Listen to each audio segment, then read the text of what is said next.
have a confession. I think I am transgender.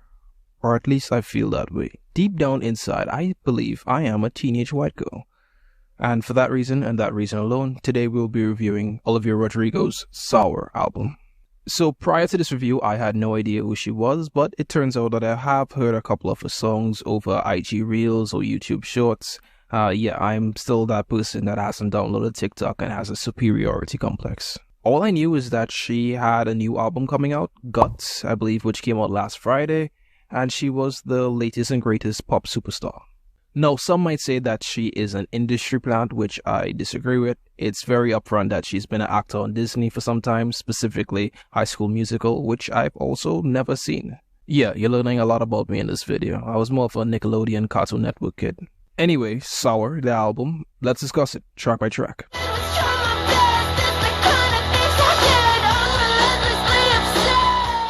Now, before I give my opinion, let me just say that the enjoyment of music is very subjective. Great, this is the second best song on this album, and it only gets slightly better than this. I really wasn't expecting such a good punk rock inspired song that's very powerful and energetic, which is always welcome as an opener for me. It's like everything that MGK wishes he was, but clearly not. I really enjoyed the hyper drums and the distorted guitar riffs accompanied by Olivia's great vocal performance, which really brings out the production. This song, like the album, is intended for teens and very young adults, so the subject matter wasn't too surprising for me. It's mostly about insecurities, self-doubt, and identity. She also makes mention of not being able to parallel park, which in 2023 is no excuse. YouTube that shit, because honestly, it's really easy. And to the sexist men that's looking down at her, I know a lot of 40-year-old men that can't parallel park either, which is even worse. But you're still a traitor. Now, my issue with Traitor isn't necessarily the song itself. Yes, it has problems, but its biggest problem is just the placement. The juxtaposition from the first track to this track is just way too big. It's like going full throttle into park. It's just, it's too fast for me. I'd rather get a reel from behind than experience this. There were so many ways that I could have expressed my displacement for this song, but I chose to do so homosexually. Maybe I am trans.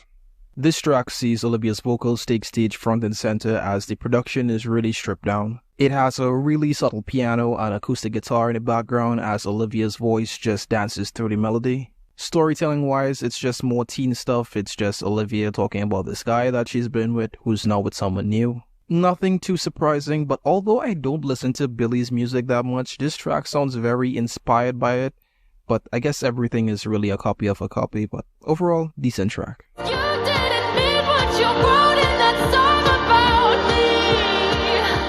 Driver's License, yes, there's a lot of driving related stuff on this album, is the big single that somehow I managed to stay clear of until this review.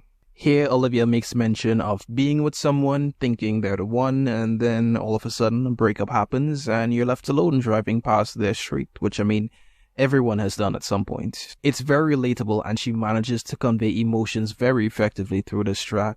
It can feel very sad and overwhelming as a teen, so I can understand why you would feel like your world is ending. The formula for this song has been used time and time again. It's a slow rise to a grand chorus, but here, Olivia actually feels authentic. Her voice is rich and her feelings have depth. 'Cause it's always one step forward and 3 steps back. I know it's a bit of a meme at this point, but it's like she's aware of it. It's a breakup song, and guess who has writing credits on this song? Yes, Taylor Swift, you're absolutely right.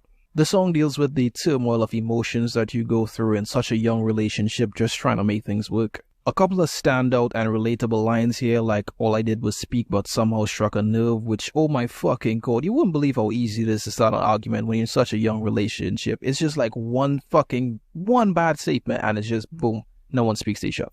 Which Lover Will I Get Today is such a great understanding of the fluctuating feelings, especially when both parties can't communicate well. And I'm the love of your life until I make you mad, which just makes me reflect on myself and my decisions. Not as the person being the victim in that situation, actually being the person that does the hurt. It's easy to be happy and in love when everything is going fine, but a bump in the road, 1 or 2 arguments later, walking away can look a lot more easier. But I'd like to think that I, like most people, are still growing and we are learning to communicate better. owning your faults and improving upon them is the only way to grow. But I'm on a tangent. Anyway, this is a fantastic song. So when you gonna tell her that we did that too? Deja Vu is the ultimate petty track. The track is about all the small things that you did with your ex and now you're seeing them do it with someone else and you're just being salty about it. Olivia is making very snarky remarks, she comes off as really jealous, but you can empathize with her.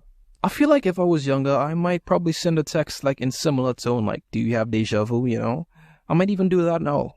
I am a part of the sassy man apocalypse. But her voice is so angelic and captivating, it's like, honestly, fuck that guy.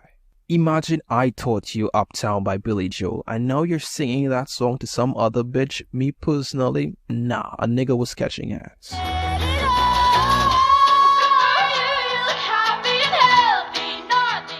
Good For You is by far the best song on this album. It's an awesome, energetic pop-punk track that just makes the inner white girl in me scream. It gives me the same vibes of that other one popular song a white girl sang. I think it's like Fight Song or something like that. I think it's like, this is my fight song, something, something, be strong. I feel like this song in my AirPods and a cup of Starbucks, I can take on the world. It's a very angsty and vibrant track that's upbeat and energetic with great vocal performance which just comes off as incredibly rebellious and does an incredible job of expressing the aftermath of a breakup. I know some people said that it sounds similar to Misery Business by Paramore, which I do hear the similarities, but honestly I prefer this version. It's like I can inhale the cocaine through the speakers when I hear this song. 'Cause all I ever wanted was to be enough. Don't you think? So here is where the album just completely falls apart. A lot of these songs suffer from the same issue of just being repetitive, they sound the same, the subject matters are the same, which she addressed in a more interesting way early in the album. Like this track, Happier, That'll make you miss my wretched heart. Jealousy, Jealousy, Rather be. Favorite Crime, Think about the damage that we do, 'cause I was going down. and I Hope You're Okay. I trust the letters. All suck. The only exception I would give is to Hope You're Okay, which is a very pro-LGBTQ plus song. But honestly, it's like incredibly draining to listen to. It's like an absolute snooze fest. So, Olivia Rodrigo's Sour, it's a shaky 6. It's an 11-track album with 5 songs absolutely sucking ass, with the first 6 being good, some great, but it just doesn't justify that 5-track run.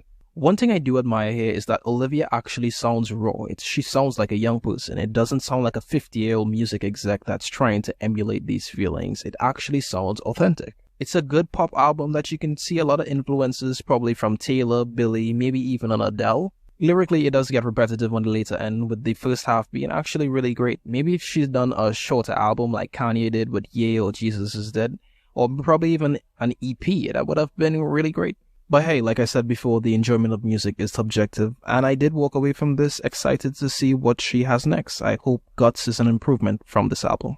Overall, it's a solid listen. I do recommend that you listen to this album yourself. Links to it will be in the description. I appreciate your feedback. Let me know if you agree or disagree with my opinion. But yeah, please form your own opinion. Thanks for watching. Bye.